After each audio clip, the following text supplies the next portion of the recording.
नमस्कार दोस्तों, मैं आप सभी का स्वागत करता हूं डिफेंस मास्टर पर और एक नया आपके लिए सेशन लेकर आया हूं।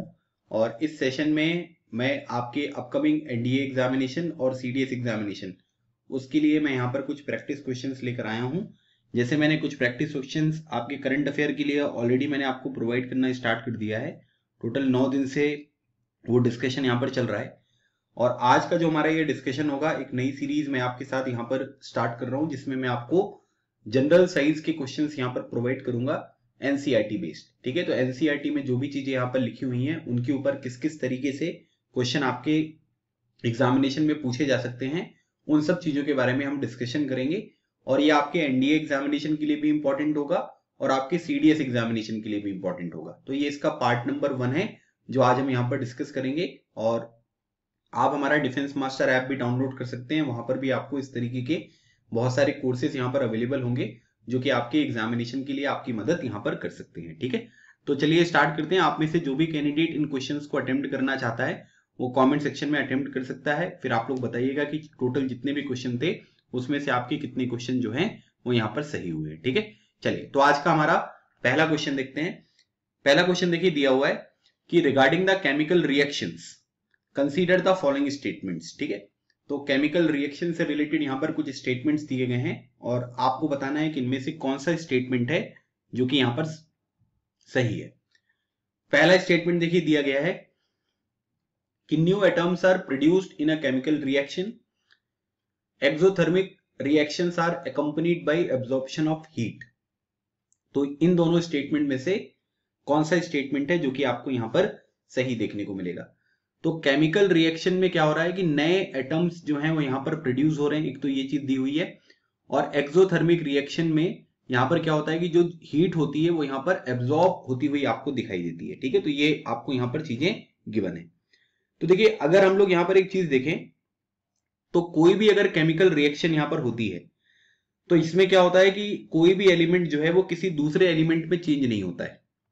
मतलब अगर आप एक चीज ये देखेंगे तो अगर एलिमेंट पहले से यहां पर कोई है तो वो एलिमेंट जो है वो किसी दूसरे एलिमेंट में यहां पर चेंज नहीं होगा। ठीक है, एलिमेंट जो है वो हमेशा समान आपको यहां पर देखने को मिलेगा।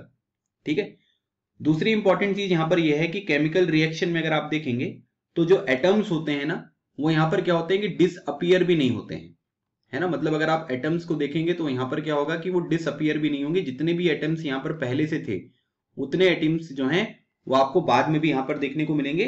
और ना तो आप यहां पर ये कह सकते हैं कि किसी दूसरी जगह पर आपको वो यहां पर अपीयर होते हुए दिखाई देंगे। ठीक है, मतलब सिंपल सी बात अगर हम यहां पर देखें तो जो केमिकल रिएक्शन यहां पर होती है उन केमिकल रिएक्शन में बेसिकली जो बॉन्ड्स होते हैं, ठीक है, जो अलग अलग तरीके के आपको बॉन्ड्स यहां पर देखने को मिलते हैं वो यहां पर क्या होंगे, वो आपको ब्रेक होते हुए दिखाई देंगे। है ना, या हम उसको यहां पर ये कह सकते हैं कि नए जो बॉन्ड हैं वो यहां पर आपको उसकी मेकिंग यहां पर होती हुई दिखाई देगी, लेकिन उसमें किसी तरीके का एलिमेंट चेंज नहीं होता है। एटम्स जो हैं वो डिसअपियर यहां पर नहीं होते हैं। तो इसमें देखो ये लिखा हुआ है कि new atoms are produce in a chemical reaction. तो मैंने आपको बताया कि किसी भी तरीके का कोई एटम जो है वो डिसअपियर नहीं होगा, कोई नया एटम यहां पर नहीं बनेगा, कोई एलिमेंट चेंज नहीं होगा। तो इसका मतलब है कि ये जो पर्टिकुलर यहां पर स्टेटमेंट दिया गया है ये गलत स्टेटमेंट दिया गया है। ठीक है, दो तरीके की यहां पर आपको रिएक्शंस देखने को मिलती है। एक होती है आपकी एक्सोथर्मिक और एक जो होता है इसको बोलते हैं हम एंडोथर्मिक। है ना, ये दो तरीके की रिएक्शंस यहां पर होती हैं। अब इन दोनों रिएक्शंस की क्या सिग्निफिकेंस होती है, तो देखिए एक्सोथर्मिक में यहां पर एब्जॉर्प्शन नहीं होता है। एंडोथर्मिक जो रिएक्शन होती है ना वहां पर क्या होता है कि जो हीट होती है वो एब्जॉर्ब हो जाती है। लेकिन एक्सोथर्मिक रिएक्शन में अगर हम देखेंगे तो यहां पर क्या होगा कि जो आपकी हीट होती है ना वो यहां पर आपको रिलीज होती हुई दिखाई देती है। तो हीट जिसमें रिलीज होती है उसको एक्सोथर्मिक कहते हैं और हीट जिसमें एब्जॉर्ब होती है उसको एंडोथर्मिक कहा जाता है। तो ये स्टेटमेंट भी जो है ये आपका गलत है। तो इनमें से कौन सा स्टेटमेंट सही है, neither one nor two is the right answer. ठीक है, ऑप्शन नंबर डी जो है ये हमारे इस क्वेश्चन का राइट आंसर है। चलिए आगे बढ़ते हैं। Which of the following best define the oxidation of any substance. कोई भी सब्सटेंस अगर है, अगर हम बोलते हैं कि भाई वो ऑक्सीडाइज यहां पर हो गया है तो इसका मतलब क्या होता है, gain in oxygen, loss in oxygen, gain in hydrogen या फिर लॉस इन हाइड्रोजन। तो आपको बताना है कि इसका जो हमारा राइट आंसर होगा इसको हम यहां पर क्या कहेंगे। देखिए हम सभी को पता है कि हमने एक तरीके की रिएक्शन यहां पर सुनी है जिसको हम क्या बोलते हैं, जिसको बोलते हैं रेडॉक्स रिएक्शन। है ना, रेडॉक्स रिएक्शन में आपको क्या है कि दोनों चीजें यहां पर देखने को मिलेंगी। है ना। मतलब अगर मान लीजिए कि यहाँ पर ऑक्सीडाइज हो गया कोई एक पर्टिकुलर एलिमेंट जो है वो यहाँ पर क्या है, या आप उसको रिएक्टेंट भी कह सकते हैं कि उसको यहाँ पर क्या हुआ, वो ऑक्सीडाइज यहाँ पर हो गया है, ठीक है।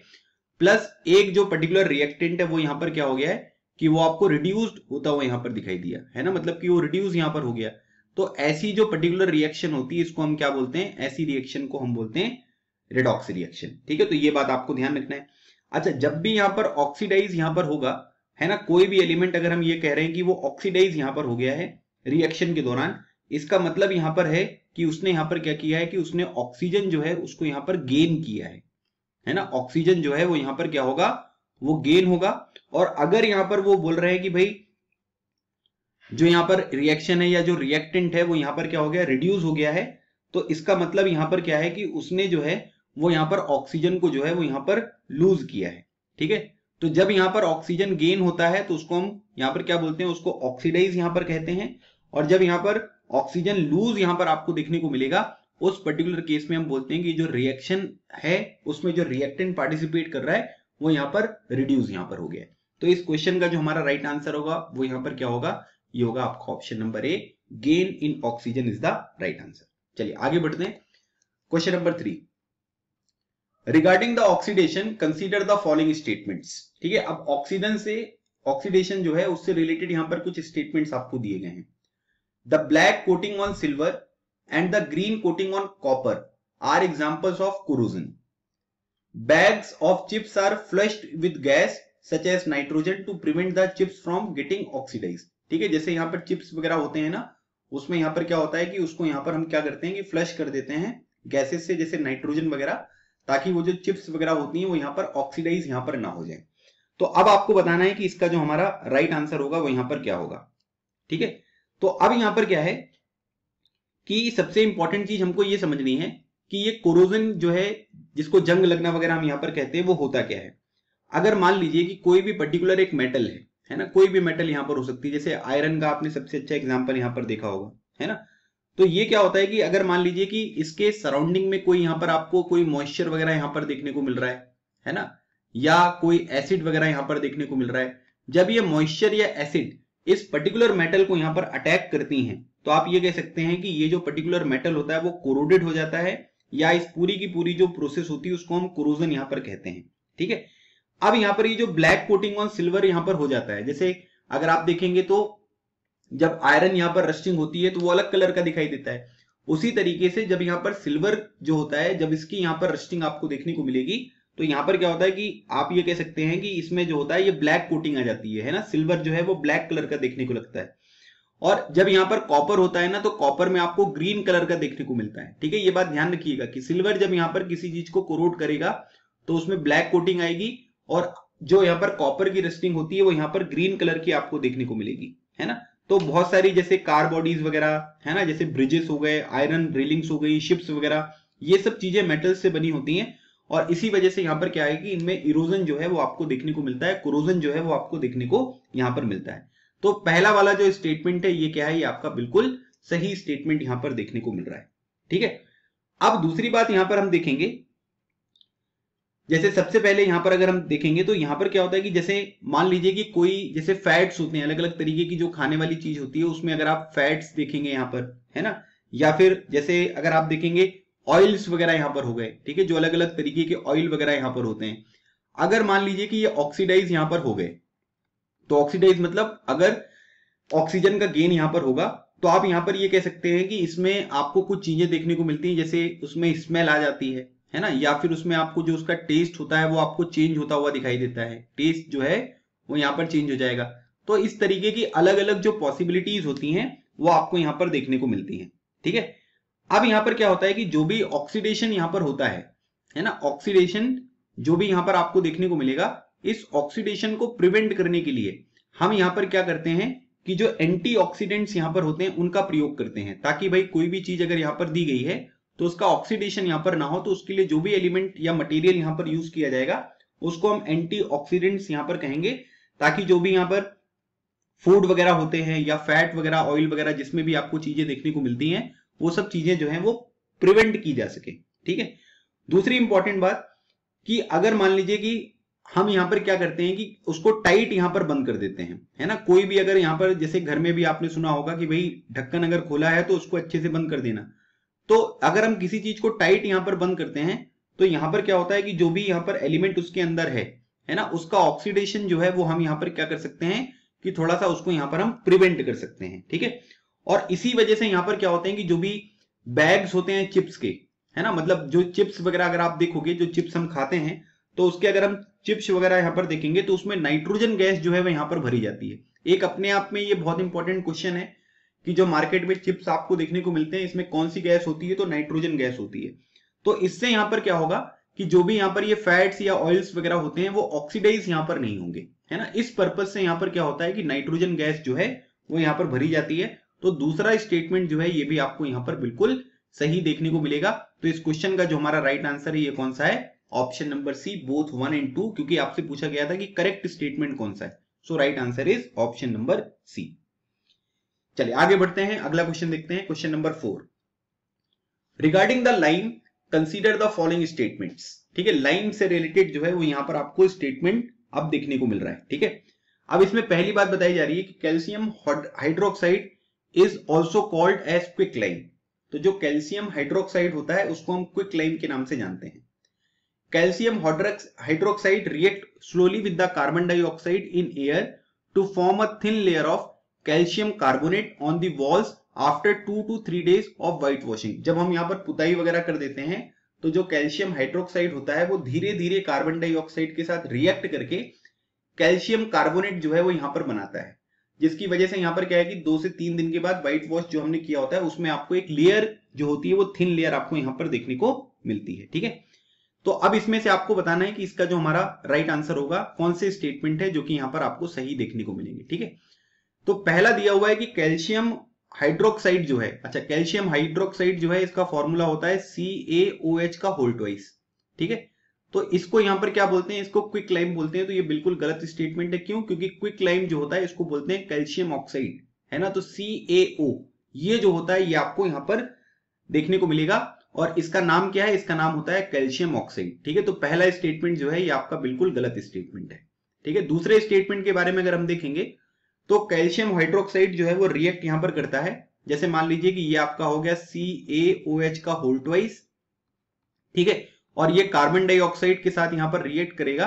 तो यहां पर आपको देखने को मिलेगा कि ये आपको CaCO3, है ना, मतलब आप ये कह सकते हैं कि कैल्शियम कार्बोनेट CaCO3 जो है वो यहां पर बनाता है, ठीक है। और यहां पर क्या है कि ये व्हाइट वॉश के साथ आपको ये देखने को मिलेगा। तो यहां पर क्या है कि आप ये कह सकते हैं कि ये स्टेटमेंट जो है ये बिल्कुल आपका सही है। मतलब यहां पर क्या है कि जो भी अगर हम देखेंगे तो यहां पर क्या है कि कैल्शियम हाइड्रोक्साइड, जब हम कैल्शियम ऑक्साइड को पानी में डालते हैं, जैसे CaO हो गया, इसको जब हम पानी में यहां पर मिलाते हैं तो यहां पर क्या होता है कि ये आपको कैल्शियम हाइड्रोक्साइड बनता हुआ दिखाई देगा, ठीक है। ये कैल्शियम हाइड्रोक्साइड बन गया। अब यहां पर क्या है कि इसकी वजह से ना लार्ज अमाउंट में हीट जो है, हीट भी आपकी रिलीज होती है, ठीक है। ये पॉइंट भी याद रखिएगा, हीट जो है ये आपकी रिलीज होगी और कार्बन डाइऑक्साइड गैस वगैरह भी आपको यहां पर देखने को मिलता है। और ये कार्बन डाइऑक्साइड से यहां पर रिएक्ट करके क्या करता है कि कैल्शियम कार्बोनेट जो है वो यहां पर आपको बनाता हुआ दिखाई देगा। और ये जो यहां पर कैल्शियम कार्बोनेट यहां पर बनेगा, ये यहां पर क्या करेगा कि आपको शाइनी जो फिनिश होती है, जैसे पुताई करने के बाद दीवारें जो है वो चमकने लगती है ना, तो यहां पर क्या होगा कि ये इसको शाइनी फिनिश जो है वो यहां पर प्रोवाइड करता है, ठीक है। तो ये दूसरा स्टेटमेंट जो है ये बिल्कुल सही है। तो इस क्वेश्चन का जो हमारा राइट आंसर है वो कौन सा है, ये है option number B, 2 only is the right answer. चलिए आगे बढ़ते हैं, question number 5। Respiration is a type of which of the following reactions, ठीक है। जो रेस्पिरेशन यहां पर होता है वो किस तरीके की रिएक्शन होती है, combination reaction, decomposition reaction, exothermic reaction या फिर एंडोथर्मिक रिएक्शन, ठीक है। तो अब आपको बताना है कि इसका जो हमारा राइट आंसर होगा वो यहां पर क्या होगा, ठीक है। बताइए कौन सा होगा इसका सही आंसर, ये आपको बताना है, ठीक है। सबसे पहले हमको यहां पर क्या करना है कि सबसे पहले हमको ये पता होना चाहिए कि जो रेस्पिरेशन होता है आखिर वो होता क्या है ना। जैसे आपसे क्वेश्चन ये भी पूछा जा सकता है स्टेटमेंट वाइज कि व्हाट इज रेस्पिरेशन, है ना। तो अब हमको सबसे पहले रेस्पिरेशन के बारे में जानकारी यहां पर होनी चाहिए। अब यहां पर क्या है कि जो रेस्पिरेशन यहां पर होता है इसमें जो भी यहां पर लिविंग थिंग्स होती हैं वो एनर्जी को यहां पर प्रोड्यूस करती हैं फ्रॉम फूड, है ना। मतलब अगर रेस्पिरेशन के बारे में देखेंगे आप तो ये क्या है, ये एक प्रोसेस है ठीक है, एक प्रोसेस है इन जिसमें आपकी जो भी यहां पर लिविंग थिंग्स हैं, ठीक है, जो भी आपको यहां पर ये लिविंग थिंग्स देखने को मिल रही हैं, ये लिविंग थिंग्स क्या करती हैं कि एनर्जी प्रोड्यूस करती हैं, ठीक है, एनर्जी जो है वो यहां पर प्रोड्यूस होती हुई दिखाई देगी आपको, और एनर्जी जो प्रोड्यूस होगी वो कहां से होगी, वो फूड से जो आपको एनर्जी प्रोड्यूस करना है वो यहां पर दिखाई देगी। अब जैसे ही आपने यहां पर ये देखा कि भाई मुझे रेस्पिरेशन की डेफिनेशन जो है वो यहां पर आपको पता चल गई, अच्छा इसमें यहां पर ना ऑक्सीजन जो है वो यहां पर रिक्वायर्ड रहेगा, है ना, ऑक्सीजन की प्रेजेंस में जो है वो यहां पर ये रिएक्शन आपको होती हुई दिखाई देगी। तो जब यहां पर एनर्जी प्रोड्यूस हो रहा है, तो एनर्जी प्रोड्यूस होने का मतलब यहां पर क्या हुआ कि हीट जो है वो यहां पर रिलीज होगी, और जब हीट यहां पर रिलीज होगी तो मैंने अभी आपको जो है पहले क्वेश्चन में यहां पर बताया कि एक्सोथर्मिक जो रिएक्शंस होती हैं उसमें हीट आपको रिलीज होती हुई दिखाई देती है। तो इसका मतलब ये हुआ कि जो रेस्पिरेशन है ये क्या है, ये एक तरीके की जो एक्सोथर्मिक रिएक्शन है ये यहां पर आपको देखने को मिलेगी, है ना। तो ये बात आपको यहां पर ध्यान रखनी है। अब जैसे मान लीजिए कि हमको बताया कि हम लोगों को सभी को एनर्जी की यहां पर आवश्यकता होती है, हम जो खाना खाते हैं उससे हमें एनर्जी मिलती है। जब डाइजेशन यहां पर होता है तब यहां पर क्या होता है कि फूड जो है वो छोटे छोटे टुकड़ों में जो है वो यहां पर टूटता हुआ दिखाई देगा। जैसे एग्जांपल के तौर पर आपने कोई राइस खाया, पोटैटो वगैरह खाया, तो यहां पर क्या है, इसमें सब में आपको कार्बोहाइड्रेट देखने को मिलेगा। अब यहां पर क्या है कि जो कार्बोहाइड्रेट होता है वो किस में चेंज हो जाएगा, वो ग्लूकोज में चेंज हो जाएगा, ठीक है। फिर उसके बाद यहां पर क्या है कि इसमें जो है ग्लूकोज रहेगा, फिर हमारे बॉडी में जो यहाँ पर ऑक्सीजन वगैरह रहती है उससे हमारी बॉडी को जो है वो एनर्जी यहाँ पर देखने को मिलेगी, है ना। फॉर एग्जांपल अगर मान लीजिए कि इसकी इक्वेशन में यहाँ पर लिखूं तो C6H12O6, ठीक है, उसके बाद यहाँ पर ये ऑक्सीजन आपको देखने को मिल रहा है। तो इससे आप यहाँ पर देख सकते हैं कि ये जो चीज हो गई ये हो गई आपकी कार्बन डाइऑक्साइड, ये हो गया आपका वाटर 6H2O, और उसके बाद यहाँ पर क्या है कि एनर्जी जो है वो आपको यहाँ पर लिबरेट होती हुई यहाँ पर दिखाई दे रही है, ठीक है। तो ये एनर्जी भी यहां पर आ गई, और ये जो है ये क्या है, ये आपको ग्लूकोज यहां पर देखने को मिल रहा है, ठीक है। तो ये चीज जो है मतलब आप ये यहां पर इसको इस तरीके से देख सकते हैं, ठीक है। सो राइट आंसर क्या हो गया इसका, ऑप्शन नंबर सी। चलिए आगे बढ़ते हैं। क्वेश्चन नंबर 6 देखिए। क्वेश्चन नंबर 6 जो है उसमें दिया गया है कि what is the colour of litmus solution. जो लिटमस सॉल्यूशन यहां पर होता है उसका कलर क्या होगा जब उसको हम टेस्ट करेंगे एसिडिक और बेसिक का, तो ना तो कोई सॉल्यूशन जो है एसिडिक है ना तो वो बेसिक है, तो उसका जो यहाँ पर लिटमस पेपर यहाँ पर होने वाला है तो उसका यहाँ पर कलर क्या होगा, ठीक है। ये क्वेश्चन आपसे पूछा जा रहा है, पर्पल होगा, येलो होगा, रेड होगा या ब्लू होगा, तो आपसे बताना है कि इसका राइट आंसर क्या होगा। देखिए आप सभी लोगों ने ये पढ़ा हुआ है कि अगर हम किसी एसिडिक सॉल्यूशन को चेक करना चाहते हैं तो एसिडिक सॉल्यूशन जो होता है वो ब्लू लिटमस पेपर को क्या कर देता है, वो यहाँ पर रेड कर देता है, ठीक है। अगर मान लीजिए कि कोई यहां पर बेसिक सॉल्यूशन आपको देखने को मिल रहा है तो बेसिक सॉल्यूशन क्या करता है कि जो रेड लिटमस पेपर होता है इसको यहां पर ब्लू में जो है वो यहां पर कन्वर्ट कर देता है, ठीक है। लेकिन अभी यहां पर क्या है, यहां पर ये जो है आपको कुछ भी नहीं देखने को मिल रहा है ना, ना तो वो एसिडिक है ना तो बेसिक है।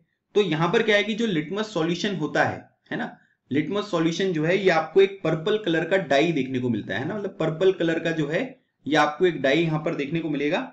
और याद रखिएगा इसको जो एक्सट्रैक्ट यहां पर किया जाता है ना, मतलब जो इसको एक्सट्रैक्ट करते हैं ये कहां से करते हैं, ये लिचिन है वहां से किया जाता है। मतलब आप ये कह सकते हैं कि ये एक प्लांट है जो कि यहाँ पर किस पर्टिकुलर कैटेगरी को बिलोंग करता है, किस डिवीजन में आता है, किस किंगडम को बिलोंग करता है, इसको बोलते हैं थैलोफाइटा। तो थैलोफाइटा कैटेगरी का यहाँ पर ये प्लांट है जिससे यहाँ पर ये पर्पल डाई जिसको लिटमस सॉल्यूशन कहते हैं वो यहाँ पर आपको देखने को मिलेगा। अब इसका बेसिकली हम यूज क्या करते हैं कि भाई कोई भी पर्टिकुलर सॉल्यूशन एसिडिक है या बेसिक है ये बात हमको पता चलती है, ठीक है। तो अगर मान लीजिए कि ये ना तो एसिडिक है ना तो बेसिक है तो ये क्या करेगा, ये आपको पर्पल कलर ही जो है वो यहाँ पर शो होता हुआ दिखाई देगा। सो इसका जो हमारा राइट आंसर होगा वो यहाँ पर क्या होगा, ये हो गया आपका ऑप्शन नंबर ए। चलिए अगला क्वेश्चन देखते हैं, question number 7। Regarding the acids and bases consider the following statement. जो भी एसिड वगैरह होते हैं, बेस वगैरह होते हैं, उससे रिलेटेड स्टेटमेंट दिए गए हैं। जो एसिड्स होते हैं are bitter in taste whereas bases are sour in taste. Acids change the color of blue litmus to red whereas bases change the color of the red litmus to blue, है ना। तो ये मैंने अभी second वाला point तो जो है वो आपको बताया ही था कि एसिड जो करते हैं वो क्या करते हैं, ब्लू लिटमस को जो है वो रेड में चेंज कर देते हैं और जो बेस होते हैं वो क्या करते हैं कि वो रेड को ब्लू में चेंज कर देते हैं। तो दूसरा स्टेटमेंट जो है ये आपका बिल्कुल सही है, इसमें किसी को कोई दिक्कत यहां पर नहीं होनी चाहिए।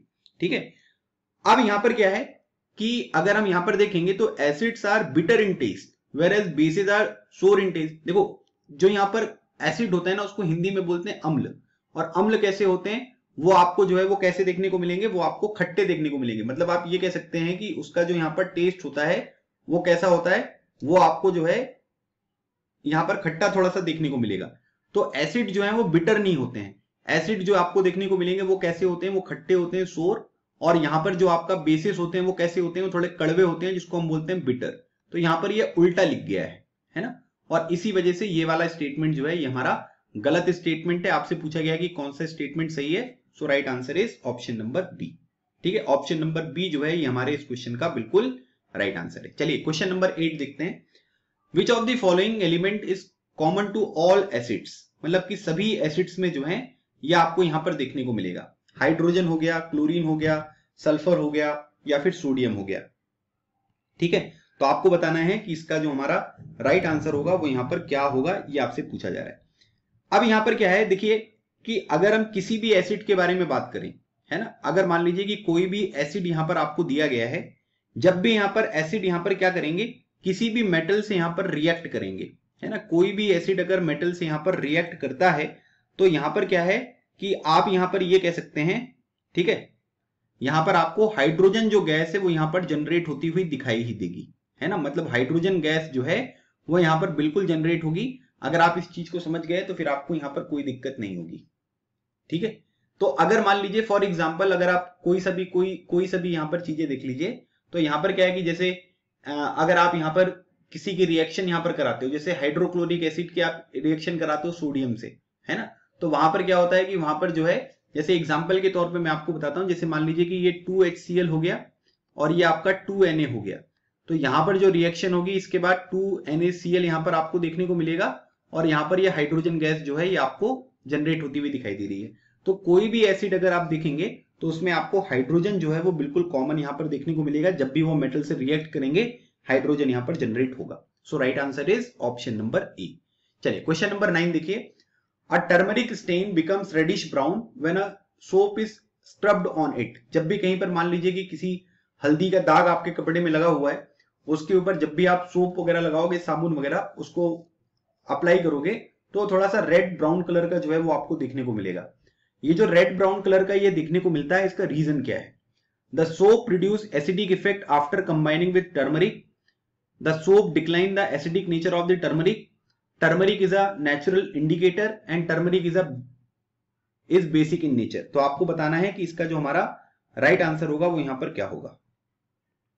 ठीक है, तो अब यहां पर आपको बताना है कि इसका जो हमारा राइट आंसर होगा वो यहां पर क्या होगा, ये आपसे पूछा जा रहा है। देखिए जैसे अगर हम यहां पर देखें तो हमने जैसे कपड़े में हमारे हल्दी लगा हुआ है, उसके ऊपर हमने यहां पर क्या किया कि सोप जो है वो यहां पर लगाया। ठीक है, और एक बात यहां पर ये ध्यान रखिएगा कि जो सोप होता है वो कैसा होता है, वो बेसिक नेचर का होता है। ठीक है, ये क्या हो गया, ये आपका बेसिक नेचर का हो गया। अब बेसिक नेचर का होने की वजह से यहां पर आप ये कह सकते हैं कि वो जो है वो यहां पर क्या कर रहा है कि वो जो यहां पर रेडिश ब्राउन कलर है वो आपको दिखा रहा है ना। लेकिन इसका जो सही रीजन है वो यहां पर ये है क्योंकि टर्मरिक जो है ना वो एक नेचुरल इंडिकेटर होता है ना। मतलब अगर आप यहां पर देखेंगे तो यहां पर क्या है कि जैसे ये नेचुरल इंडिकेटर होता है, इसलिए वो रेडिश ब्राउन कलर का यहां पर आपको देखने को मिलेगा। टर्मरिक को अगर हम देखेंगे तो वो एसिड वगैरह तो है नहीं, है ना, क्योंकि यहां पर क्या है कि ये बेस है और बेस यहां पर आपको देखने को मिल रहा है, तो ये रेड कलर का यहां पर हो रहा है। तो सिंपल सी बात है कि वो यहां पर क्या है कि एसिड बेस तो अलग है, लेकिन वो क्या है कि एक नेचुरल इंडिकेटर होता है, इस वजह से यहां पर ये कलर दिखाई देगा। कई सारे और भी नेचुरल मटेरियल्स हैं, जैसे अगर आप यहां पर देखेंगे तो आपको यहां पर एक रेड कैबेज लीव्स देखने को मिलेंगे, है ना, जो यहां पर एक रेड कैबेज लीव्स होती हैं वो आपको देखने को मिलेंगी, है ना। उसके बाद यहां पर क्या है कि जैसे कुछ फ्लावर्स वगैरह में भी आपको देखने को मिलेंगे, है ना। जैसे फ्लावर्स में भी अगर हम यहां पर बात करेंगे तो फ्लावर्स में भी आपको कई सारे देखने को मिलेंगे, जैसे हाइड्रेंजिया यहां पर हो गया एक, ठीक है, हाइड्रेंजिया, ठीक है, उसके बाद पेटूनिया, ठीक है, ये भी यहां पर आपको फ्लावर देखने को मिलेगा। उसके बाद जेरेनियम। तो ये अलग अलग तरीके के जो फ्लावर होते हैं ये सब यहां पर क्या है कि आप ये कह सकते हैं, ये इंडिकेट करते हैं कि प्रेजेंस एसिड और बेस की सॉल्यूशन में, है ना। तो ये सब क्या है कि ये सब आपको नेचुरल इंडिकेटर यहाँ पर देखने को मिलेंगे, ठीक है। तो ये भी आपको ध्यान रखना है। और उसके बाद यहाँ पर कुछ सिंथेटिक इंडिकेटर भी यहाँ पर होते हैं, है ना। आपसे ये भी पूछा जा सकता है कि इसमें से सिंथेटिक कौन से हैं, नेचुरल कौन से हैं। तो सिंथेटिक में अगर आप देखोगे तो यहाँ पर आपको मेथिल ऑरेंज, ठीक है, मेथिल ऑरेंज जो है वो यहाँ पर आपको देखने को मिलेगा, है ना। उसके बाद दूसरा अगर आप देखोगे तो फिनोल्फथैलीन जो यहाँ पर है, ठीक है, फिनोल्फथैलीन PHTA, ठीक है, फिनोल्फथैलीन PHTHALEIN, ठीक है। तो ये सब क्या है कि ये आपके सिंथेटिक इंडिकेटर यहाँ पर होते हैं, जिनको यहाँ पर यूज किया जाता है कि भाई जो नेचर होगा सॉल्यूशन का वो यहाँ पर क्या होगा, ठीक है। तो टर्मरिक इसलिए यहाँ पर जो है वो थोड़ा रेड ब्राउन कलर का हो जाता है, क्योंकि यहाँ पर ये नेचुरल इंडिकेटर जो है ये आपको देखने को मिलता है। So right answer is option number C. चलिए question number 10, regarding a human stomach consider the following statements. Human stomach produce sulphuric acid that help in the digestion of food without harming the stomach. During indigestion the stomach produces too much acid and this causes pain and irritation, ठीक है। मतलब आप ये कह सकते हैं कि indigestion के दौरान बहुत सारा यहाँ पर क्या होता है कि एसिड जो है वो प्रोड्यूस हो जाता है, जिसकी वजह से पेन और इरिटेशन वगैरह जो है ये भी आपको यहाँ पर देखने को मिलती है, ठीक है। तो आपको बताना है कि इसका जो हमारा राइट आंसर होगा वो यहाँ पर क्या होगा। तो देखिए सबसे इंपॉर्टेंट बात, सल्फ्यूरिक एसिड नहीं होता है वहां पर क्या होता है, हाइड्रोक्लोरिक एसिड जो है वो देखने को मिलेगा, जिसको हम बोलते हैं HCl, ठीक है। तो हाइड्रोक्लोरिक एसिड होता है, पहला यहाँ पर गलत हो गया। अगर मान लीजिए कि बहुत ज्यादा एसिड वगैरह यहाँ पर प्रोड्यूस हो जाता है हमारे पेट में, तो पेन और इरिटेशन यहाँ पर होती है। तो यहाँ पर क्या होता है कि अब जो है इसको खत्म करने के लिए हम क्या करते हैं कि एसिड ज्यादा हो गया है तो हम बेसिस का यहाँ पर यूज करते हैं, ठीक है। हम बेसिस वगैरह जो है उसको यूज करते हैं, जिसको हम क्या बोलते हैं, जिसको हम एंटासिड यहाँ पर जो है वो यहाँ पर कहते हैं, ठीक है। उसका प्रयोग किया जाता है, ठीक है। जैसे मतलब यहाँ पर क्या होता है कि जो भी एक्सेस एसिड यहाँ पर होता है ना, तो एंटासिड जो है वो उसको न्यूट्रलाइज यहाँ पर कर देते हैं, ठीक है। जिसमें आपको यहाँ पर कुछ चीजें देखने को मिलेगी, जिसमें आपको मैग्नीशियम हाइड्रोक्साइड जो है वो आपको देखने को मिलता है, MgOH होल ट्वाइस, है ना, ये आपको देखने को मिलेगा। अच्छा, इसका एक दूसरा नाम भी होता है जिसको बोलते हैं मिल्क ऑफ मैग्नीशिया, ठीक है। इसको हम यहाँ पर मिल्क ऑफ मैग्नीशिया के नाम से भी यहाँ पर जानते हैं, तो ये भी आपको ध्यान रखना है। तो इसको हम यहाँ पर ग्रहण करते हैं, तो उसकी वजह से क्या होता है कि हमारे पेट में जो ये एसिडिटी वगैरह यहाँ पर होती है वो आपको थोड़ा सा कम होती हुई दिखाई देती है। तो दूसरा स्टेटमेंट जो है ये आपका बिल्कुल सही है। तुलसी के पत्ते भी आपने देखा होगा, कई लोग यहाँ पर खाते हैं इस प्रॉब्लम से छुटकारा पाने के लिए। तो दूसरा स्टेटमेंट सही है, तो करेक्ट स्टेटमेंट बताना है, option number B is the right answer. अच्छा, एक बात ये ध्यान रखिएगा, आप सभी को पता है कि एक चीज होती है जिसको हम बोलते हैं पीएच स्केल, ठीक है। तो पीएच स्केल के बारे में अगर मैं आपको बताऊं, तो जैसे मान लीजिए कि यहाँ पर मैंने एक ये इस तरीके से स्केल बनाई है, ठीक है। अब यहाँ पर ये 7 हो गया और ये लेस देन 7, और मतलब ये वैल्यू लेस देन हो गई और यहाँ पर ये ग्रेटर देन 7 आपको देखने को मिल रहा है, ठीक है। मतलब आप ये इस तरीके से यहाँ पर मान सकते हैं, ठीक है। तो अगर मान लीजिए कि 7 से कम किसी भी जो भी पीएच वैल्यू है किसी भी सब्सटेंस की 7 से कम है और 7 से ज्यादा है, ठीक है। तो 7 जो होता है वो क्या होता है, वो न्यूट्रल होता है। जैसे वाटर वगैरह है ना, तो वाटर का यहाँ पर पीएच कितना होता है, वो 7 होता है। अगर 7 से कम है तो इसका मतलब है कि वो एसिड होते हैं, और अगर 7 से ज्यादा होता है तो इसका मतलब होता है कि वो बेस होते हैं, ठीक है। ये बात आपको ध्यान रखनी है। तो इस क्वेश्चन का right answer option number B. Next question देखते हैं, question number 11, regarding the pH scale consider the following statements, ठीक है। Higher the hydronium ion concentration, higher the pH value, the pH of a neutral solution is 7। अब आपको बताना है कि इनमें से कौन सा स्टेटमेंट है जो कि हमारा सही देखने को मिलेगा। Higher the hydronium ion concentration, higher is the pH value, है ना। मतलब यहां पर क्या बोला जा रहा है, यहां पर सिंपल सी बात यहां पर यह है कि जितना भी हाइड्रोनियम आयन का कंसेंट्रेशन ज्यादा होगा उतने यहां पर पीएच वैल्यू ज्यादा होगी, और पीएच जो न्यूट्रल सॉल्यूशन का होता है वो यहां पर 7 होता है। तो इसमें कोई दिक्कत नहीं है। तो यहां पर आप ये कह सकते हैं कि दूसरा स्टेटमेंट जो है ये हमारा बिल्कुल सही है। अब यहां पर एक चीज समझिएगा कि अगर 7 से वैल्यू कम होगी तो एसिडिक होंगे, 7 से ज्यादा होगी तो वो यहां पर क्या होगा कि वो आपको बेस देखने को मिलेगा, ठीक है। तो अब एक चीज यहां पर ये समझिए कि अगर मान लीजिए कि 7 से लेकर 14 तक वाले केस में हम यहां पर बात करें तो वो क्या है, वो बेस है। अब जैसे आपको एक बेस का एग्जांपल मैं देता हूं जिसको हम कॉस्टिक सोडा यहां पर कहते हैं। इसका फॉर्मूला क्या होता है, NaOH होता है। तो इसका मतलब यहां पर ये हुआ कि इसमें OH आपको देखने को मिल रहा है। बात समझ में आ रही है? अगर आप हाइड्रोक्लोरिक एसिड के बारे में देखेंगे तो इसमें आपको क्या देखने को मिल रहा है? इसमें हाइड्रोजन देखने को मिल रहा है। तो अगर आप 1 से 7 में देखेंगे तो हाइड्रोजन है, 7 से लेकर 14 में अगर आप देखोगे तो उसमें OH है। तो इसका मतलब ये हुआ कि अगर हाइड्रोनियम आयन का कंसेंट्रेशन यहां पर ज्यादा होगा तो पीएच वैल्यू कैसी होगी? ये कम होगी, है ना, क्योंकि हाइड्रोनियम मतलब ये हो गया आपका H। तो H यहां पर क्या है कि एसिड को बता रहा है। तो इसका मतलब ये हुआ कि अगर हाइड्रोनियम आयन का कंसेंट्रेशन यहां पर ज्यादा होगा तो पीएच वैल्यू कम होगी, है ना। बात समझ में आ गई? तो इसी वजह से आप यहां पर ये कह रहे हैं कि यहां पर जो है इस पहला वाला जो स्टेटमेंट है ये गलत हो गया, क्योंकि हाइड्रोनियम अगर आयन का कंसेंट्रेशन यहां पर जो है वो यहां पर आपको ज्यादा देखने को मिलेगा तो पीएच वैल्यू जो है वो यहां पर क्या होगी?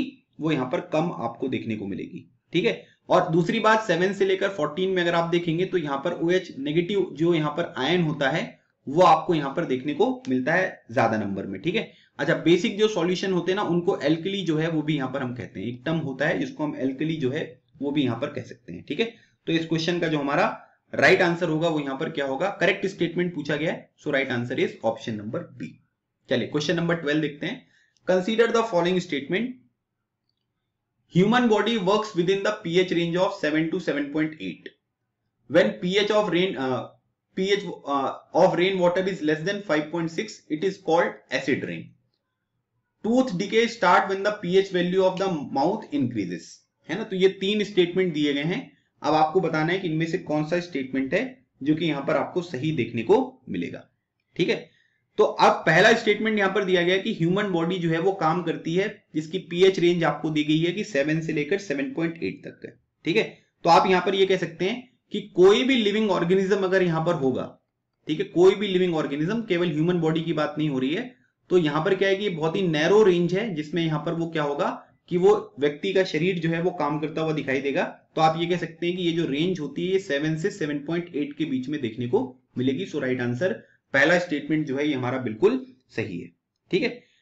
अब यहां पर एक बात ये ध्यान रखना है कि जब भी पीएच ऑफ रेन वाटर यहां पर आपको लेस देन 5.6 देखने को मिलेगा, है ना, क्योंकि 7 से कम क्या हो गया? वो तो एसिड रेन यहां पर हो गया, है ना, एसिडिक यहां पर हो गया। तो 5.6 यहां पर लिमिट जो है वो डिसाइड करी गई है कि जब भी पीएच रेन वाटर का लेस देन 5.6 होगा उसको हम एसिड रेन यहां पर कहेंगे, ठीक है। तो ये भी बात आपको ध्यान रखना है। और अब एक बात यहां पर आपको ये समझना है कि जब भी यहां पर एसिड रेन होगी, अब ये रेन का जो पानी है वो कहां पर मिलेगा? वो रिवर में यहां पर मिलेगा, है ना, ये रिवर में जो है वो यहां पर मिलेगा। अब रिवर में जाने के बाद ये एसिड रेन है तो इसका मतलब है कि पीएच ऑफ रिवर जो है वो यहां पर क्या हो जाएगा? वो कम हो जाएगा। बात समझ में आ रही है? पीएच ऑफ रिवर जो है वो यहां पर कम होगा, मतलब वो कैसी हो गई? वो यहां पर आपको थोड़ा सा एसिडिक होता हुआ दिखाई दिया। तो इसकी वजह से जो एक्वेटिक यहां पर लाइफ होती है, वहां पर जो जीव जंतु आपको रहते हुए दिखाई देते हैं उनकी लाइफ थोड़ा सा डिफिकल्ट यहां पर हो जाती है और वो अपनी जान यहां पर कमाते हुए आपको दिखाई देंगे, ठीक है। तो ये भी आपको ध्यान रखना है। अब एक बात यहां पर ये ध्यान रखिएगा, तीसरा मतलब पहला और दूसरा स्टेटमेंट जो है ये आपका बिल्कुल सही स्टेटमेंट है, ठीक है।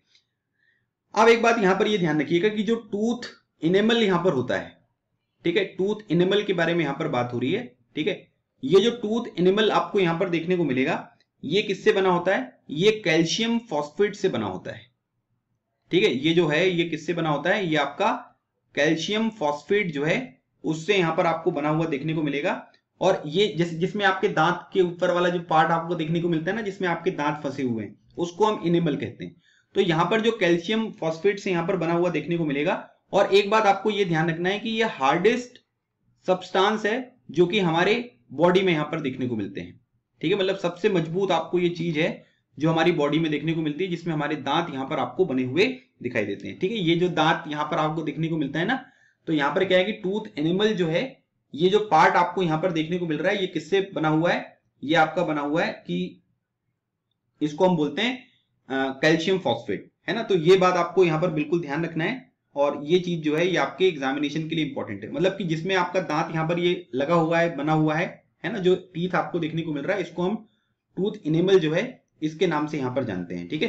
तो ये पार्ट आपको ध्यान रखिएगा, जो आपके दांत है ना, जो दांत दिख रहे हैं ये जिससे बना हुआ है इसको हम टूथ इनेमल कहते हैं। और ये किससे बना हुआ है? ये आपका कैल्शियम फॉस्फेट जो है उससे यहां पर बना होता है और ये हमारी बॉडी का सबसे मजबूत पार्ट है जो आपको यहां पर देखने को मिलेगा, ठीक है।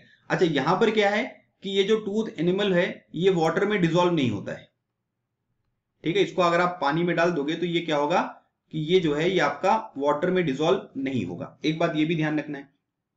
अब यहां पर एक बात ये ध्यान रखना है कि अगर मान लीजिए कि आपका जो माउथ है ना, अगर इसका पीएच जो है वो यहां पर क्या हो गया, पीएच अगर आपके मुंह का जो है वो लेस देन 5.5 यहां पर हो गया, ठीक है, तो यहां पर क्या होगा कि आप यहां पर ये कह सकते हैं कि जो आपका माउथ का अगर पीएच 5.5 से कम होगा, मतलब एसिडिक यहां पर हो गया, तो जो टूथ डिके वगैरह होता है वो यहां पर क्या होगा, वो यहां पर आप ये कह सकते हैं कि वो चीजें जो होती हैं वो यहां पर टूथ डिके यहां पर स्टार्ट हो जाता है। और इसी वजह से यहां पर क्या होता है कि हम लोग जो है वो टूथपेस्ट वगैरह यहां पर यूज करते हैं, क्योंकि टूथपेस्ट का जो नेचर होता है वो कैसा होता है, वो बेसिक होता है। तो ये बेसिक नेचर का होने की वजह से वो उसको यहां पर क्या करता है कि वो न्यूट्रलाइज यहां पर कर देता है, जिसकी वजह से टूथ डिके वगैरह यहां पर आपको देखने को नहीं मिलता है, ठीक है। तो tooth decay start when pH value of mouth increases, तो ये गलत स्टेटमेंट हो गया। क्यों गलत हो गया? क्योंकि यहां पर आपको पता है कि जब 5.5 से कम होगा, डिक्रीज होगा, तब यहां पर क्या है कि टूथ डिके जो है वो स्टार्ट होता है। सो इस क्वेश्चन का राइट आंसर, करेक्ट स्टेटमेंट पूछा गया है, तो ऑप्शन नंबर ए जो है ये हमारा राइट आंसर है, ठीक है। चलिए question number 13, match list 1 with list 2 and using the codes given below select the correct answer, ठीक है। तो यहां पर आपको मैटर दिया हुआ है और इसमें आपको जो है ये पीएच वैल्यू वगैरह जो है वो यहां पर आपको प्रोवाइड करी गई है। ह्यूमन ब्लड हो गया, मिल्क हो गया, सलाइवा हो गया और यूरिन हो गया। अब इसमें यहां पर क्या है कि आपको बताना है कि कौन सा किसका सही है। अभी मैंने आपको बताया था कि ह्यूमन बॉडी का जो टेम्परेचर होता है वो 7 से 7.8 के बीच में, तो ह्यूमन ब्लड जो होगा वो कैसा होगा, ये 7.3 से 7.5, ठीक है। याद रखिएगा ये डायरेक्टली भी आपसे पूछा जा सकता है ना, मैच करने को नहीं आएगा तो डायरेक्टली भी पूछ लेंगे। तो ह्यूमन ब्लड जो है ये कितना हो गया, 7.3 से 7.5 आपको देखने को मिलेगा, ठीक है। उसके बाद अगर हम मिल्क के बारे में बात करेंगे तो मिल्क जो होता है वो थोड़ा एसिडिक नेचर का होता है और इसी वजह से कभी कभी मिल्क वगैरह पी लेते हैं तो यहां पर क्या होता है कि एसिडिटी वगैरह भी आपको देखने को मिलती है, तो इसका ये 6.4 हो गया। सलाइवा याद रखिएगा, सलाइवा जो होता है ये आपको 5.5 से 7.5 देखने को मिलेगा और ह्यूमन यूरिन जो आपको देखने को मिलेगा ये आपका 6.5 से 7.5 देखने को मिलता है। तो इसका मतलब है कि ए का 2 है ना, और उसके बाद बी का जो है वो 3, सी का 1 और डी का 4, तो ये वाला जो ऑप्शन है ऑप्शन नंबर ए ये हमारा राइट आंसर है, ठीक है। अच्छा, अभी यहां पर कुछ और मैं एडिशन में आपको चीजें बता देता हूं। जैसे आपसे ये पूछा जा सकता है कि लेमन जूस जो होते हैं उनका पीएच कितना होता है, तो ये होता है आपका करीब 2.2, ठीक है। उसके बाद जो गैस्ट्रिक यहाँ पर जूस होते हैं, ठीक है, जो हमारे शरीर में गैस्ट्रिक जूसेस आपको देखने को मिलते हैं, उनका अगर हम पीएच देखेंगे तो ये करीब आपको 1.2 यहाँ पर देखने को मिलेगा। फिर उसके बाद ब्लड का यहाँ पर लिखा हुआ है, प्योर वाटर हो गया। अच्छा, एक बात यहाँ पर ये ध्यान रखिएगा, सोडियम हाइड्रोक्साइड NaOH, ठीक है, सोडियम हाइड्रोक्साइड जिसको कास्टिक सोडा भी यहाँ पर कहा जाता है, इसका पीएच 14 होता है अप्रोक्सीमेटली। फिर उसके बाद मिल्क ऑफ मैग्नीशिया, ठीक है, मैग्नीशियम हाइड्रोक्साइड, तो मिल्क ऑफ मैग्नीशिया जो यहाँ पर आपको देखने को मिलेगा, इसका जो यहाँ पर आपको पीएच देखने को मिलेगा ये करीब 10 होता है, ठीक है। तो ये कुछ एडिशनल वाली चीजें हैं, तो इसको भी आप ध्यान रखिएगा, ठीक है। चलिए क्वेश्चन नंबर 14, यहां पर आपको बोला गया लिस्ट जो है वो मैच करनी है, तो नेचुरल सोर्स और उसमें कौन कौन से एसिड होते हैं ये आपको बताने हैं। जैसे बी का जो स्टिंग होता है, मधुमक्खी का डंक, उसमें कौन सा एसिड होता है, टैमरिंड जो इमली होती है उसमें कौन सा होता है ना, टमाटर में कौन सा होता है, विनेगर में कौन सा होता है, तो उसके बारे में आपको ये चीजें मैच करनी है, ठीक है। तो आपको बताना है कि इस क्वेश्चन का जो हमारा राइट आंसर होगा वो यहां पर क्या होगा। अब देखिए सिंपल सी बात है कि जो विनेगर होता है उसमें आपको एसिटिक एसिड देखने को मिलता है ना, ये सबको पता होना चाहिए, इसमें तो किसी तरीके की कोई गलती नहीं होनी चाहिए, ठीक है। उसके बाद अगर हम यहाँ पर बी के स्टिंग में देखेंगे तो उसको हम क्या बोलते हैं, उसको बोलते हैं मेथेनोइक एसिड या इसको फॉर्मिक एसिड भी कहा जा सकता है, ठीक है। इसको हम फॉर्मिक एसिड जो है वो भी यहां पर कह सकते हैं, ठीक है। टैमरिंड जो इमली होती है, तो इमली में अगर आप देखेंगे तो उसमें आपको टार्टरिक एसिड देखने को मिलेगा और टमाटर जो होता है उसमें आपको ऑक्जेलिक एसिड जो है वो यहां पर आपको देखने को मिलेगा, ठीक है। अब इसमें ना कुछ और चीजें जो है वो आपसे पूछी जा सकती हैं। जैसे आपसे पूछा जा सकता है कि ऑरेंज में कौन सा होता है, तो ऑरेंज में जो है वो सिट्रिक एसिड जो है वो आपको देखने को मिलेगा, ठीक है। उसके बाद अगर आपसे पूछा जाए कि जो यहाँ पर मिल्क होता है, ठीक है, सोर मिल्क, उसमें अगर आप देखेंगे तो उसमें आपको लैक्टिक एसिड जो है वो यहाँ पर आपको देखने को मिलता है, ठीक है। उसके बाद लेमन में, ऑरेंज में, लेमन में, इन दोनों में जो है ये आपको सिट्रिक एसिड देखने को मिलेगा। और यहाँ पर क्या है कि जैसे जो भी स्टिंग वाले होते हैं ना, जो भी स्टिंग वाले होते हैं उसमें सब में जो है ये मेथेनोइक या फॉर्मिक एसिड होता है, जिसको हम आंट स्टिंग भी बोल सकते हैं या नेटल स्टिंग बोल सकते हैं, तो सभी में आपको मेथेनोइक एसिड देखने को मिलेगा। तो बी स्टिंग का ए का 2 है ना, ए का 2, टैमरिंड का 1, 2 का बी का 1 हो गया और 3 का 4, ठीक है, सी का 4। तो मतलब ऑप्शन नंबर ए जो है ये हमारा इस क्वेश्चन का राइट आंसर है। ठीक है, चलिए आगे बढ़ते हैं। Question number 15, nettle plant causes painful sting when touched. ठीक है, तो ये नेटल प्लांट जो होते हैं उसके बारे में यहाँ पर बात हो रही है कि जब भी आप उसको यहाँ पर क्या करते हो कि जो है उसको टच करते हो, ठीक है, तो यहाँ पर क्या होता है कि जैसे जैसे उसको ना बिछुआ का पौधा बोलते हैं। ठीक है, अगर आप इसकी फोटो देखी होगी, आपने कभी देखा होगा, तो जब आप उसको यहाँ पर क्या करोगे, टच करोगे ना, तो वो क्या करेगा कि वो आपको ना पेन देगा, है ना। तो वो पेन जो देता है वो किसकी वजह से देता है, मतलब कौन सा एसिड है जो यहाँ पर आपको सिक्रीट होता हुआ दिखाई देगा, जिसकी वजह से वो यहाँ पर आपको पेन देता हुआ दिखाएगा। Oxalic acid, methanoic acid, citric acid या हाइड्रोक्लोरिक एसिड। तो याद रखिएगा, नेटल वगैरह जो भी यहाँ पर आपको प्लांट वगैरह देखने को मिलते हैं, इसकी वजह से जो मेथेनोइक एसिड होता है वो आपको देखने को मिलेगा। ठीक है, अब यहाँ पर क्या है कि ये जो प्लांट होता है ये थोड़ा वाइल्ड प्लांट है, मतलब जंगली पौधा आप इसको यहाँ पर कह सकते हैं। ठीक है, और यहाँ पर क्या है कि इसमें छोटे छोटे ना स्टिंगिंग हेयर आपको देखने को मिलेंगे। ठीक है, जो स्टिंगिंग हेयर होते हैं वो आपको यहाँ पर देखने को मिलेंगे, जिसकी वजह से यहाँ पर क्या होता है कि अगर आप इसको टच कर देते हो तो आपके हाथ में जो है वो यहाँ पर क्या होता है कि थोड़ा दर्द वगैरह यहाँ पर होने लगता है, क्योंकि मेथेनोइक एसिड जो है वो यहाँ पर रिलीज होता है। ठीक है, और उसके बाद यहाँ पर क्या है, ठीक है, अब इसमें यहाँ पर क्या होता है कि कभी अगर इस तरीके की कोई सिचुएशन यहाँ पर हो जाए, ठीक है, तो यहाँ पर क्या होता है कि इसी के पास, हमें हमेशा याद रखिएगा, इसी के पास जो है, जो ये पौधा होता है नेटल प्लांट वाला, इसी के पास एक डॉग प्लांट होता है। तो डॉग प्लांट की जो पत्तियां हैं उसको अगर आप यहाँ पर थोड़ा जो है वो यहाँ पर आप रब कर लोगे, ठीक है, तो ये यहाँ पर क्या है कि रबिंग से जो है ये ठीक हो जाएगा। तो देखिए, मतलब प्रकृति का भी क्या खतरनाक खेल है कि एक जगह पर नेटल प्लांट है और उसी की वजह से डॉग प्लांट यहाँ पर है। तो ये जो है वो क्या करोगे, ये थोड़ा बेसिक नेचर का हो गया, तो ये आपको सॉल्यूशन यहाँ पर प्रोवाइड कर देगा। ठीक है, तो right answer is option number B. चलिए question number 16, which of the following ingredient is used to get relief from a bee sting. तो बी स्टिंग जो होता है, जब मधुमक्खी वगैरह काट लिया, ठीक है, तो उससे अगर आप रिलीफ पाना चाहते हैं तो यहाँ पर क्या करेंगे, इसकी बात बतानी है। ठीक है, फॉर्मिक एसिड का यूज करोगे, सोडियम क्लोराइड का, विनेगर का, या फिर बेकिंग सोडा का। तो यहाँ पर क्या है, हम लोग यहाँ पर क्या कर सकते हैं कि अब उसने काट लिया है तो इसका मतलब है कि एसिड यहाँ पर है ना। अब इसको न्यूट्रलाइज करना है तो इसमें बेस की यहाँ पर आवश्यकता होगी, है ना। तो बेस की आवश्यकता होगी तो क्या हो जाएगा, जो पूरी की पूरी रिएक्शन थी वो यहाँ पर न्यूट्रल हो जाएगी। अच्छा, बेकिंग सोडा मतलब खाने का सोडा, तो बेकिंग सोडा का फॉर्मूला क्या होता है, NaHCO3। ठीक है, तो ये याद रखिएगा, खाने का सोडा, बेकिंग सोडा और उसके बाद वॉशिंग सोडा। तो वॉशिंग सोडा जो होता है उसको हम, उसका फॉर्मूला भी नोट कर लो आप। ठीक है, तो वॉशिंग सोडा जो होता है इसको हम बोलते हैं Na2CO3.10H2O। अब इसमें कई सारे लोगों को ना कंफ्यूजन होती है कि क्या फॉर्मूला होगा, तो याद रखिएगा इस वाले फॉर्मूले में क्या आया, H मतलब हल्दी, हल्दी मतलब बेकिंग सोडा, खाने की चीज। तो याद रखिएगा इस क्वेश्चन का राइट आंसर है ऑप्शन नंबर डी, क्योंकि देखो यहाँ पर क्या है, बेकिंग सोडा है, बेकिंग सोडा जो है वो बेस होता है ना, और बेस होने की वजह से ये उस पर्टिकुलर रिएक्शन को जो है वो न्यूट्रल यहां पर कर देगा। So right answer is option number D. चलिए, regarding the bleaching powder, bleaching powder की बात यहां पर हो रही है। ठीक है, तो ब्लीचिंग पाउडर में यहां पर बोला जा रहा है, consider the following statement, hydrogen gas is used for manufacturing of bleaching powder, it is used for disinfecting drinking water to make it free of germs. जो भी जर्म्स वगैरह होते हैं उसको यहां पर क्या करना है कि दूर करना है। ठीक है, उसके बाद bleaching powder is used as an oxidising agent in many chemical industries. तो बहुत सारी जो केमिकल इंडस्ट्रीज वगैरह होती हैं उसमें इसको एक ऑक्सीडाइजिंग एजेंट की तरह हम यहाँ पर यूज करते हैं। तो आपको बताना है कि इनमें से कौन सी स्टेटमेंट है जो कि आपको सही देखने को मिल रहे हैं। ठीक है, चलिए बताइए। सबसे पहले तो देखो, आपको ना अगर ब्लीचिंग पाउडर का फॉर्मूला भी यहाँ पर पता होगा, ठीक है, तो भी आपका जो काम है वो यहाँ पर बन जाएगा, क्योंकि ब्लीचिंग पाउडर का जो यहाँ पर ये होता है फॉर्मूला, तो अगर आप इसको देखोगे तो इसको हम यहाँ पर क्या बोलते हैं, बताइए। ठीक है, तो इसको हम बोलते हैं CaOCl2। तो यहां पर क्या है कि कहीं हाइड्रोजन गैस देखने को मिल रही है क्या, नहीं, तो इसमें कहीं पर भी हाइड्रोजन गैस जो है वो आपको देखने को नहीं मिल रही। तो इसका मतलब ये है कि इसमें हम क्या करेंगे कि हाइड्रोजन गैस जो है वो यहाँ पर यूज नहीं करेंगे। तो इसमें किसका यूज करेंगे, तो यहाँ पर क्या है कि आप ये कह सकते हैं कि इसमें जो हम यूज करते हैं इसमें क्लोरीन गैस का यूज करते हैं। ठीक है, तो बेसिकली यहाँ पर क्या होता है कि जो ब्लीचिंग पाउडर जो प्रोड्यूस किया जाता है, तो यहाँ पर क्या होता है कि CaOH का होल ट्वाइस जो है उसमें हम यहाँ पर क्या करते हैं कि मतलब क्लोरीन जो गैस है वो यहाँ पर यूज करेंगे। तो उसके बाद यहाँ पर क्या होगा कि ये CaOCl2 जो गैस है ये आपको यहाँ पर बनती हुई दिखाई देगी। ठीक है, मतलब ब्लीचिंग पाउडर बनता हुआ दिखाई देगा। ठीक है, तो ये यहाँ पर जो है ये आपका बिल्कुल पहला स्टेटमेंट जो है वो गलत हो गया।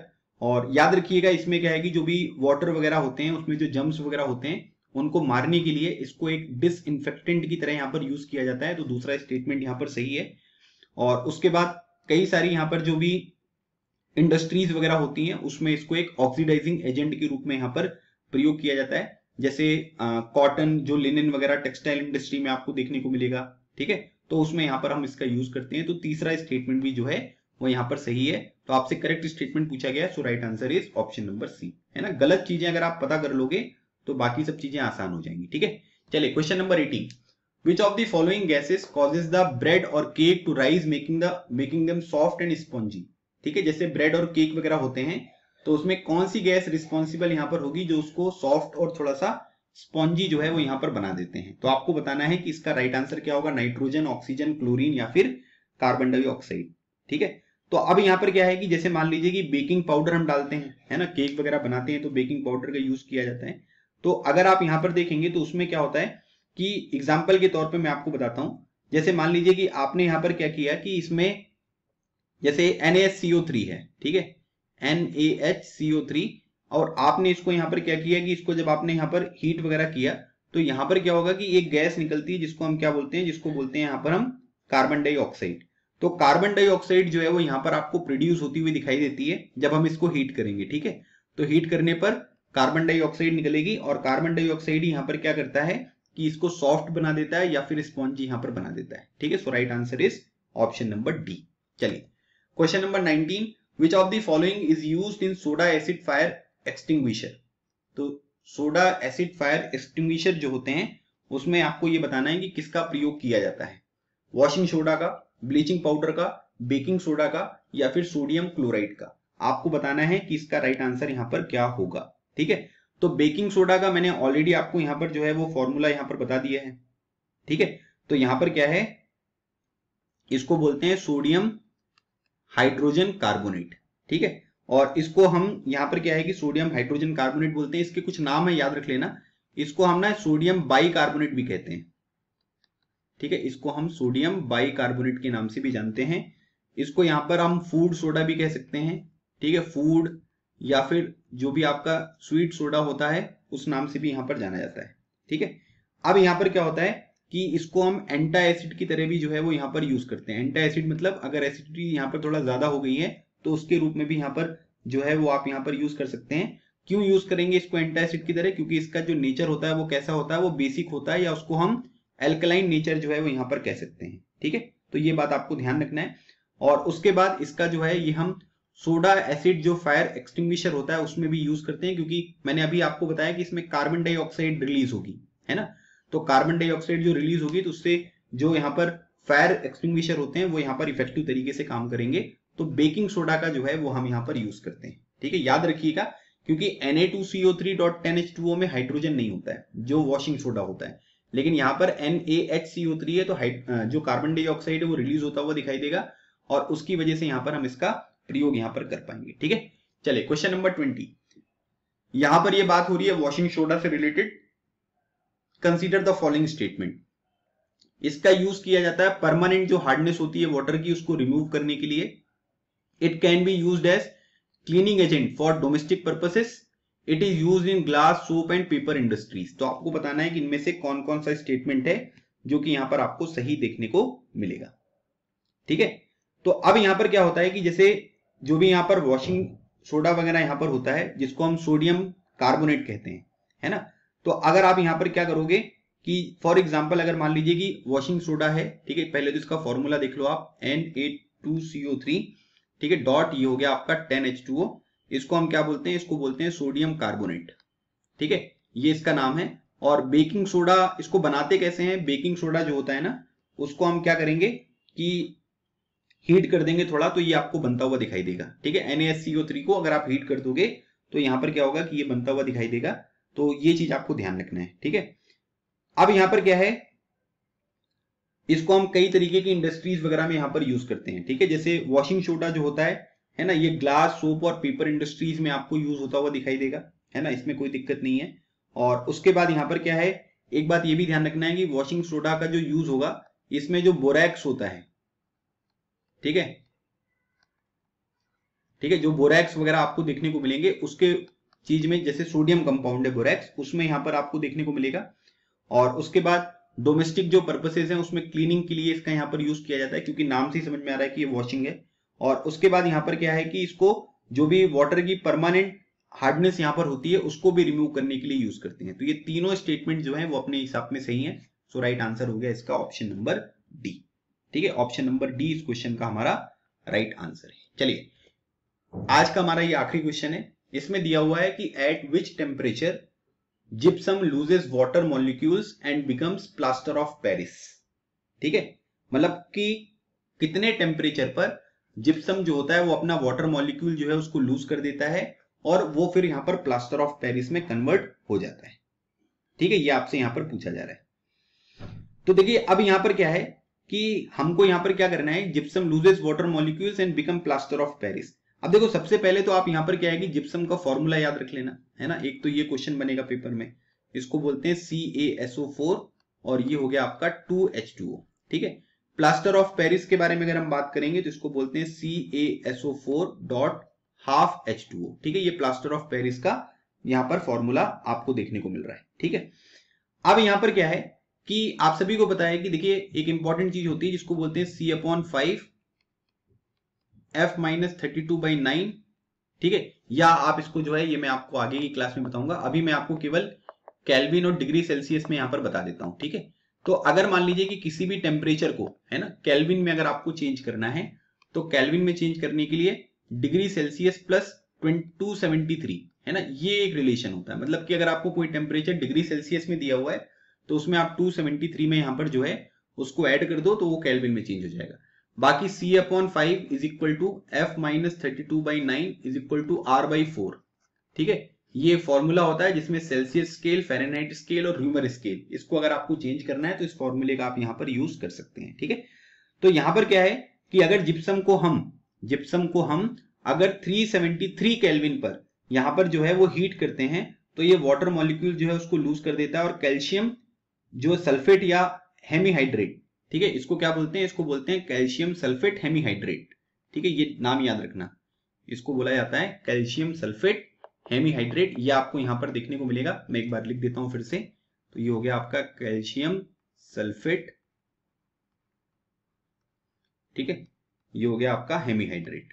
तो ये जो है इसमें कन्वर्ट हो जाएगा और इसको गर्म कितने पर करना पड़ेगा, इसको 273 केल्विन पर आप यहां पर 373 केल्विन पर जो है वो यहां पर क्या करोगे, इसको गर्म करोगे। ठीक है, 373, अगर आप इसको डिग्री में चेंज करोगे तो क्या करोगे, 273 माइनस कर देना, तो 100 डिग्री सेल्सियस पर आपको ये गर्म करना पड़ेगा। ठीक है, अब यहाँ पर क्या होता है कि जैसे डॉक्टर वगैरह भी इसका यहाँ पर यूज करते हैं प्लास्टर ऑफ पेरिस का, है ना। तो इससे यहाँ पर क्या होगा कि इससे आप ये कह सकते हैं कि जो भी फ्रैक्चर्ड बोन्स वगैरह होती हैं उनको राइट पोजीशन पर लाने के लिए इसका यहाँ पर प्रयोग किया जाता है। ठीक है, तो ये बात आपको ध्यान रखना है। और उसके बाद यहाँ पर क्या है कि अगर प्लास्टर ऑफ पेरिस में, ठीक है, ध्यान रखना, अगर पीओपी में, प्लास्टर ऑफ पेरिस में अगर आप यहां पर वाटर ऐड कर दोगे तो ये वापस किस में कन्वर्ट हो जाएगा, ये आपको जिप्सम में कन्वर्ट होता हुआ दिखाई देगा। ठीक है, एक बात ये भी ध्यान रखनी है। तो ये है आपका option number B is the right answer. तो ये मैंने आज आपके साथ यहाँ पर करीब 21 क्वेश्चंस जो है वो यहाँ पर डिस्कस किए हैं, है ना। और आई होप आपको ये सेशन जो है वो अच्छा लगा होगा। अगर आप लोगों को अच्छा लगा, आपने यहाँ तक मेरे साथ वीडियो जो है वो देखा है, तो आप लोग कमेंट सेक्शन में जरूर बताइएगा कि आपको कैसा लगा सेशन, है ना। और इसका पार्ट नंबर 2 भी मैं आपको जल्दी प्रोवाइड करूंगा। साथ ही साथ मैंने करंट अफेयर के भी वीडियोस जो हैं वो यहाँ पर इसी तरीके के क्वेश्चंस के साथ प्रोवाइड करता हूं मैं आपको, है ना। 9 सेशन मैं आपको ऑलरेडी प्रोवाइड कर चुका हूं। अगर आप वो पेपर में देख के जाओगे ना भाई साहब, बहुत मजा आएगा आपको, और पेपर में बहुत सारे क्वेश्चन जो हैं वो डायरेक्टली कर सकते हैं। बाकी मेरा एक डेली न्यूज एनालिसिस का कोर्स है डिफेंस मास्टर ऐप पर। मंथली फीस इसकी जो है वो केवल 249 है। 249 में मैं आपको क्वेश्चंस भी कराऊंगा और इंपॉर्टेंट न्यूज बैकग्राउंड इन्फॉर्मेशन के साथ कवर करूंगा। जनवरी से लेकर सितंबर तक के सारे करंट अफेयर के वीडियोस जो हैं वो अवेलेबल हैं, आप उनको भी देख सकते हैं। और इसके लिए तो 1 ईयर का सब्सक्रिप्शन केवल आपको 999 में मिल जाएगा। तो ये भी आप यहाँ पर अगर इनरोल करना चाहें तो ये मेरा नंबर है 9993048282। आप डिफेंस मास्टर ऐप भी डाउनलोड कर सकते हो, तो उसमें भी आपको चीजें जो है वो चैट के माध्यम से भी आप डाउट्स क्लियर कर सकते हैं। बाकी हमारा एसएसबी का जो बैच है वो ऑलरेडी यहाँ पर रनिंग है, जितनी भी क्लासेस हो चुकी हैं उनकी रिकॉर्डेड सेशन अवेलेबल हैं। अगर आज भी आप कोर्स लोगे तो 3 महीने की वैलिडिटी जो है वो आज से ही यहाँ पर काउंट होगी। तो आप मेरे नंबर पर कॉन्टेक्ट करके इन सब चीजों की डिटेल यहाँ पर ले सकते हैं। ये था आज का हमारा सेशन। आई होप आपको ये सेशन अच्छा लगा होगा। मिलते हैं हमारे नेक्स्ट क्लास में, तब तक keep smiling and keep preparing. लगे रहो, एग्जाम क्लियर करो। Thank you so much. जय हिंद।